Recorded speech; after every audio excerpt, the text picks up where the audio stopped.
Okay, I'm spending an awful lot of time in the same stall doing this. When trying to tell a horse what to do with their nose, I always tell people that, because I think it works, because an airplane, people know that if the front of the airplane's not pointed in a certain direction, the airplane's not going to fly that way. So if the airplane's pointed this way, it's going to fly that way. People seem to be able to connect to that. So what I always tell people is you got to get the nose of the airplane pointed in the direction you want the plane to fly. So if I back my horse away, and now I'm going to tell him to go out on the circle to the left or to the right, I know I need to get his nose pointed to the path on that circle. So I have to get my horse to believe that his nose needs to go, here's my path. So that way, when his nose turns, his shoulder, his feet, his body can follow. Okay? If you are the person in the center and you go like this, if you watch, which makes sense, like I need you to go that way. Well, if you watch, the line from the horse's nose to you actually brings the horse to you. So you run into that confusion from the horse, like, well, you said to come to you. So this is not something that you would feel your horse's nose. You would suggest that the horse looks.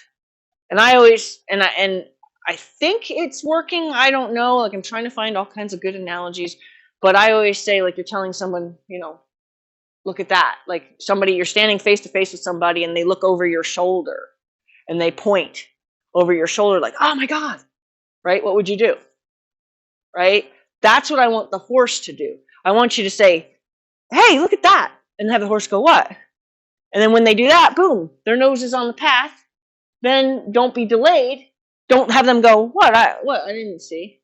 Right? Because as soon as they put their head back forward, then you click to tell them to go. They're going to go forward. That's the nose of the airplane is pointed forward again. So you want to make sure that, you want to make sure that when you say, look over there, and like, hey, look at that. What? You tell them to go. When their nose is turned out on the path, then tell them to go so they know that they're allowed to move their feet. Because I always tell them when their feet should move. I can tell my horses to turn their head left or right and tell them I didn't say go, and they'll just do this, right? But if I want them to go, I want them to turn their head and go. As soon as they turn their head, their nose gets on the path of the circle. I'm going to say, now follow your nose. And I'm going to give them a go cue, okay? Trying to think what else. I don't think I had anything else on that. I'm going through kind of my glossary of words that I use or analogies that I use, and I'm going to kind of put them together in a playlist so that everybody who hears me in my videos and they hear me say certain things, they recognize what I was trying to get across, and maybe it sits better with you than it is with the person in the moment. So that particular one it's a suggestion. Nobody, when they say, hey, look at that, nobody's like taking my face and pushing my face that way, right? I'm going to just naturally go, what?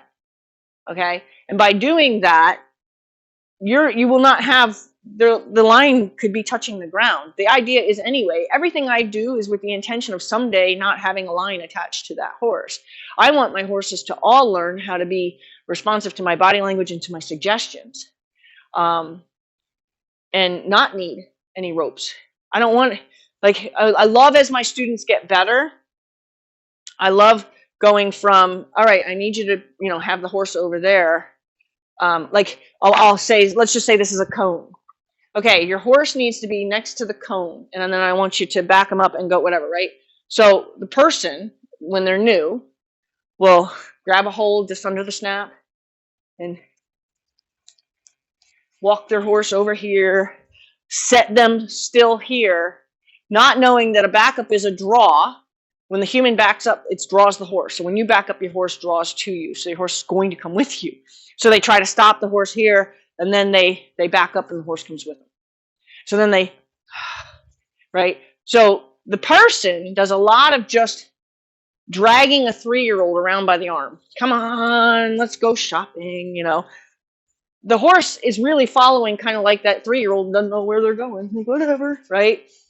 We want to make sure that our language is so clear. Like I did a lesson the other day with one of my students, and I said, okay, here's your task.